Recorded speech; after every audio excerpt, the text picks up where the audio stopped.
Hello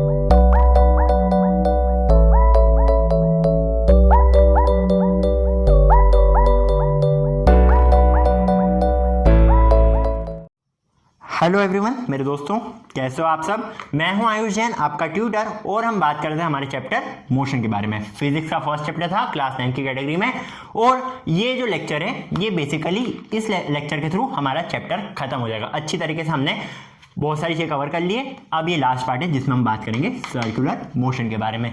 तो क्या होता है सर्कुलर मोशन? सर्कुलर मोशन जब एक ऑब्जेक्ट रिवॉल्व करता है सर्कुलर ऑर्बिट में, जैसे कि मान लो ये कोई फिक्स सेंटर है, ओके, एक सेंटर है, एंड इसके थ्रू ऑब्जेक्ट, इसके अबाउट ऑब्जेक्ट कुछ इस तरह से रिवॉल्व कर, रोटेट कर रहा है, ओके, इसके अबाउट ऑब्जेक्ट कुछ इस तरह से रोटेट कर रहा है, तो इस तरह के मोशन को हम बोलेंगे एक सर्कुलर मोशन। ठीक है, इसको एक एक्सपेरिमेंट के थ्रू आपको समझाता हूँ मैं। ठीक है, एक एक्सपेरिमेंट करेंगे हम, उसके थ्रू आप समझ जाओगे। आपने बचपन में ये तो करा होगा, ये एक रोप है, आपने इसके एक एंड को बांध दिया है स्टोन से, या कोई भी हैवी ऑब्जेक्ट हो सकता है। ये मान लो अभी स्टोन है ये, ओके, आपने इसको एक स्टोन से बांध दिया है। इसके बाद आप क्या करते हो, आपने इसको पकड़ा है यहाँ पर से, एंड आप अपने हैंड को रोटेट करने की कोशिश कर रहे हो, ओके, आप अपने हैंड को कुछ इस तरह से घुमा रहे हो, ओके। अब जब आप अपने हैंड को इस तरह से रोटेट करोगे तो ये स्टोन कैसे जाएगी? स्टोन कुछ इस तरह का मोशन प्रोवाइड करेगी। देखिए, अभी स्पेस कम थी तो वो प्रॉपर सर्कल नहीं बन पाया। ये बेसिकली सेंटर है, मतलब कि इतना डिस्टेंस और इतना डिस्टेंस सेम है, अभी प्रॉपरली नहीं बन पाया वो मुझसे, ओके। तो कुछ इस तरह से स्टोन रोटेट करने की कोशिश करेगी, ओके। तो ये जो मोशन रहता है ना, इसको ही हम बोलते हैं सर्कुलर मोशन। ये जो स्टोन है जो इस तरह से रोटेट करने की ट्राई कर रही है, वही कहलाता है हमारा सर्कुलर मोशन। अब इसमें हमें कुछ केसेस देखने हैं, ठीक है, इसमें हमें कुछ केसेस देखने हैं। क्या कभी सर्कुलर मोशन में वेलोसिटी कांस्टेंट रह सकती है क्या? बताओ, क्या कभी सर्कुलर मोशन में वेलोसिटी कांस्टेंट रह सकती है क्या?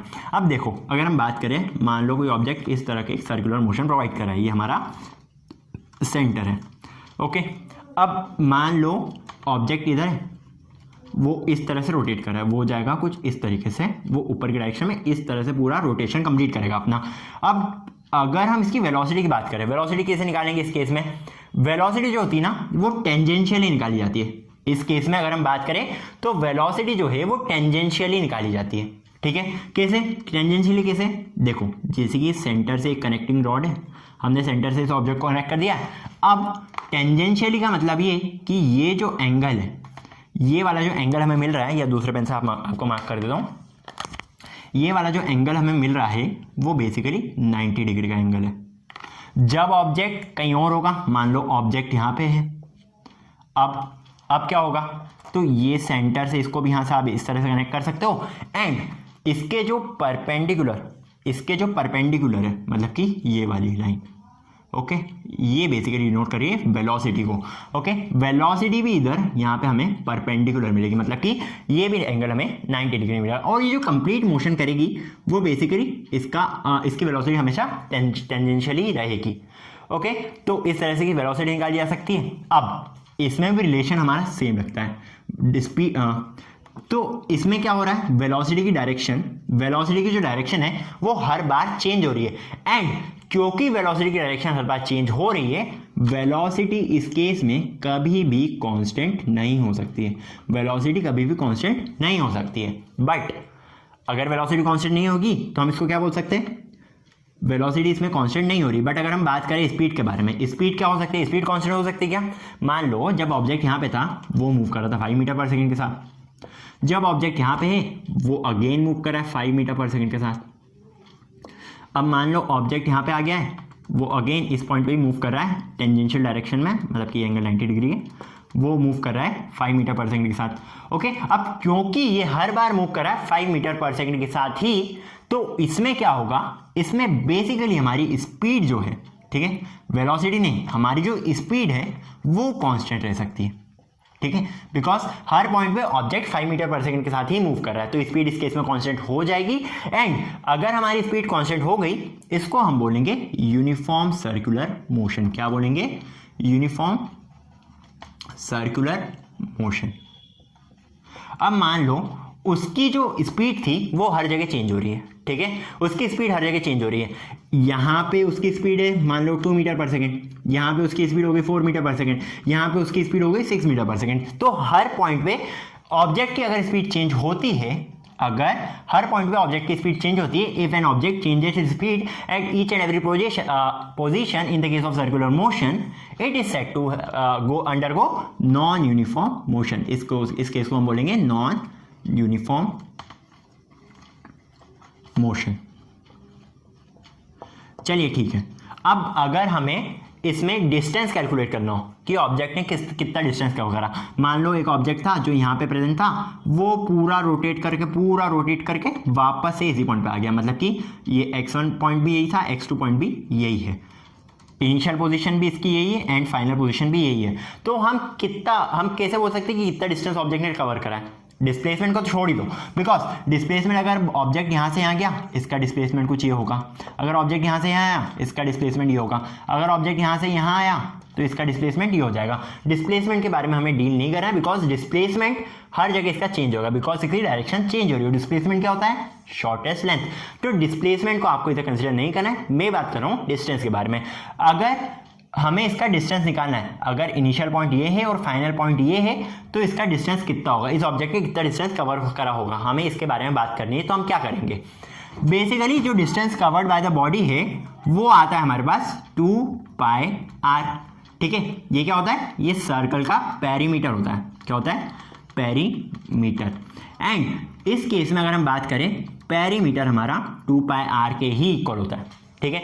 तो डिस्टेंस जो ऑब्जेक्ट ने कवर करा वो हमारे पास आ गया 2πr, एंड जो स्पीड ऑफ द ऑब्जेक्ट है वो हम ऐसे डिनोट करते हैं, एस को छोड़ो, इसमें वेलोसिटी है ही नहीं, तो हम स्पीड को हम इधर v से डिनोट कर देते हैं, कोई दिक्कत नहीं है।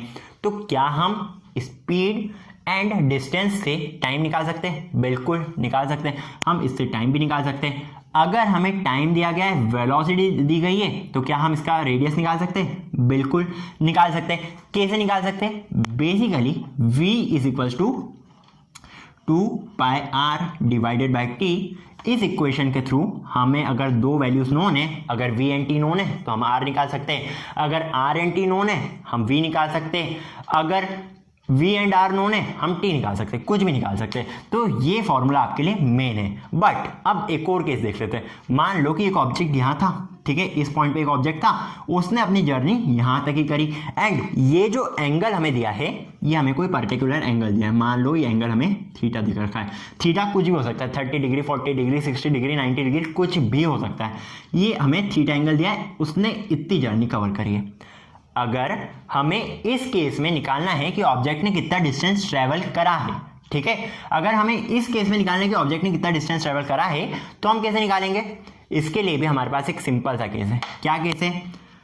पूरा डिस्टेंस उसने कितना कवर करा था? बेसिकली 2πr, ठीक है। ये एंगल जो था वो 2π था, या फिर आप इसको लिख सकते हो कि 360 डिग्री का एंगल था, पूरा एंगल ये 360 डिग्री था। बट हम उस 360 में से अब कुछ पार्ट निकाल रहे हैं, ठीक है, 360 में से कुछ पार्ट निकाल रहे हैं। तो अगर हम 360 डिग्री में से कुछ पार्ट निकालते हैं तो ये हो जाएगा थीटा डिवाइडेड बाय 360। ऐसा इसलिए हमने करा है बिकॉज हमें कुछ पार्ट की जरूरत है। हमें 360, जैसे कि आपको मान लो किसी सब्जेक्ट में 10 में से 9 मार्क्स है, ज़्यादा ही लिए, चलो 10 में से 5 मान लो आपके लिए। चलो अगर 10 में से 5 मार्क्स हुआ है तो आप कैसे लिखते हो? 5/10। इसी तरीके से अगर हमने एंगल, हमने बस इतने का ही नीड है, अगर ये 2 मार्क्स से इक्वल है, ये पूरा 10 मार्क्स से इक्वल है, तो हम इसको लिख सकते हैं θ/360। सिंपल सा कैसे? θ/360 इंटू r, ये हमारा हो जाएगा distance. Okay, θ/360 into r is equal to distance. And अगर हम इसको टाइम से डिवाइड कर दें तो वो क्या आ जाएगा? वो बेसिकली आ जाएगी हमारी स्पीड। ओके, केसेस आपको समझ में आ गए होंगे।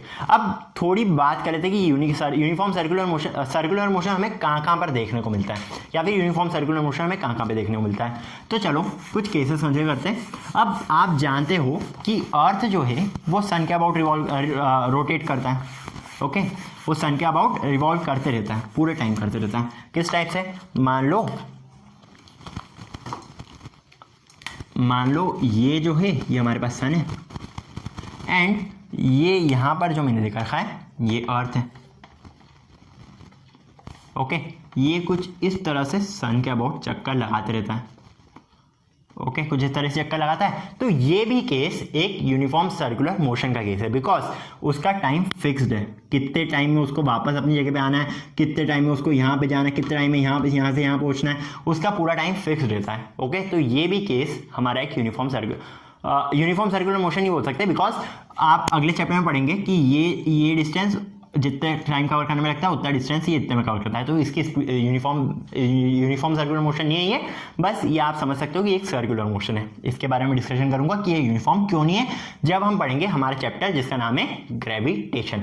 अब एक और केस है, मान लो ये तो हमारा अर्थ है एंड यहाँ पर हमारा मून है, मून एक सैटेलाइट है, ये एक नेचुरल सैटेलाइट है मून। ओके, तो मून भी अर्थ के अबाउट कुछ इस तरह से रिवॉल्व करते रहता है। ये भी हमारा क्या है, एक सर्कुलर मोशन है। अगर हम किसी आर्टिफिशियल सैटेलाइट की बात करें, कोई आर्टिफिशियल सैटेलाइट की बात करते हैं, तो आर्टिफिशियल सैटेलाइट भी कुछ इस तरह से रिवॉल्व करती रहती है अर्थ के अराउंड। तो ये सारे केसेस है कुछ सर्कुलर मोशन के। ओके, ये सारे केसेस सर्कुलर मोशन के केसेस है। अब एक और केस देख लेते हैं। मान लो एक एथलीट है, वो एक सर्कुलर ट्रैक पे चल रहा है, हम बोलते हैं ना ये एक सर्कुलर ट्रैक है, तो बेसिकली वो कुछ इस तरह से चलता है, वो एक सर्कल के फॉर्म में चलता है। ओके, ये मैंने आपको दूसरा भी बता दिया। वो एक एथलीट है, वो रनिंग कर रहा है, वो इस सर्कुलर ट्रैक के अराउंड रनिंग कर रहा है। ओके, आपने सुना होगा ये भी एक सर्कुलर मोशन प्रोवाइड कर रहा है। तो ये मैंने आपको बहुत सारे केसेस बता दिए कि सर्कुलर मोशन कोई भी ऑब्जेक्ट कब कब प्रोवाइड करता है। ओके, अब आखिरी में हम कुछ एक न्यूमेरिकल देखने वाले, एक छोटा सा न्यूमेरिकल देखेंगे हम, जिससे कि आपको क्लियर हो जाएगा, जिसमें हम कुछ वैल्यूज निकालेंगे। बेसिकली हमें मैं बता दूंगा आपको क्या की वैल्यू निकालनी है। तो इस न्यूमेरिकल के बारे में हम बात कर लेते हैं। न्यूमेरिकल में हमें देखा रखा है कि एक साइक्लिस्ट है जो अराउंड द ट्रैक जाता है वंस एवरी 2 मिनट्स।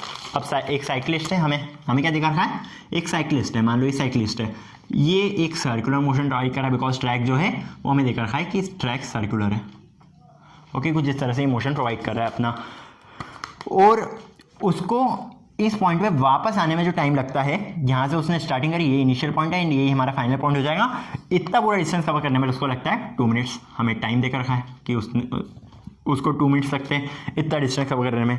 साथ ही साथ हमें देकर रखा है रेडियस ऑफ द ट्रैक हमें देकर रखी है।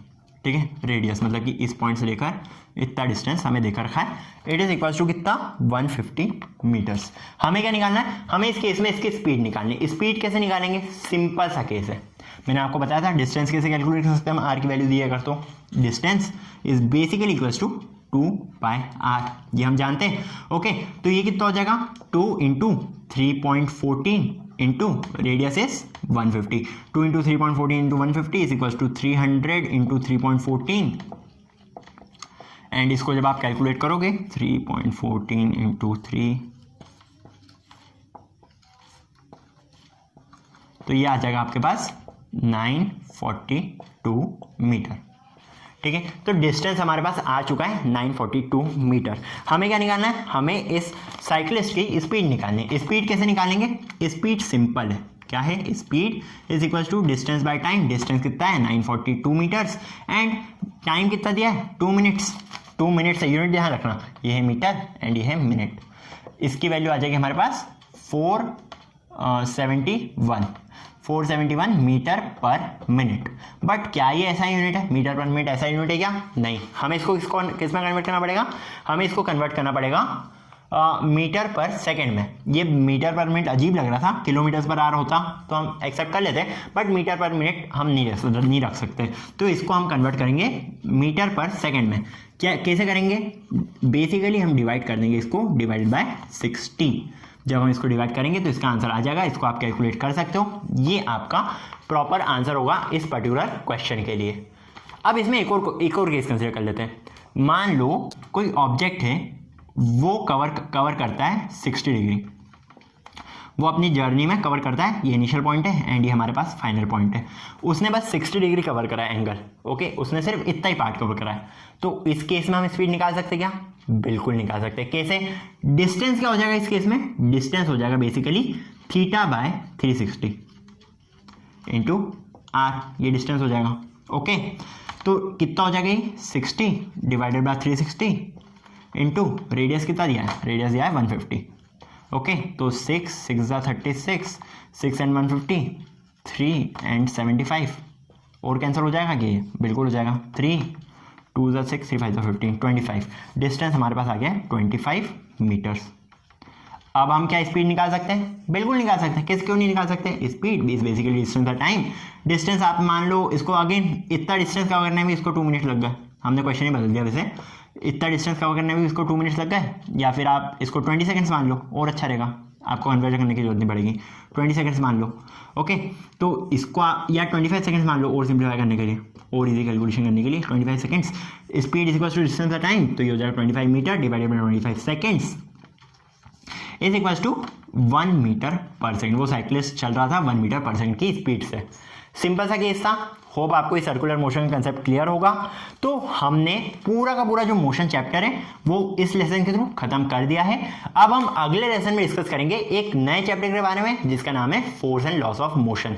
होप आपको लेक्चर्स अच्छे लग रहे होंगे। अगर अच्छे लग रहे हैं तो लाइक का बटन दबाना मत भूलना। साथ ही साथ अगर आपने चैनल को अभी तक सब्सक्राइब नहीं करा है तो सब्सक्राइब का बटन दबा देना, बेल आइकन को प्रेस करना मत भूलना, क्योंकि अगर आपको रेगुलर नोटिफिकेशन चाहिए तो। फिर मिलते हैं हम अगले लेसन में, तब तक के लिए बाय बाय।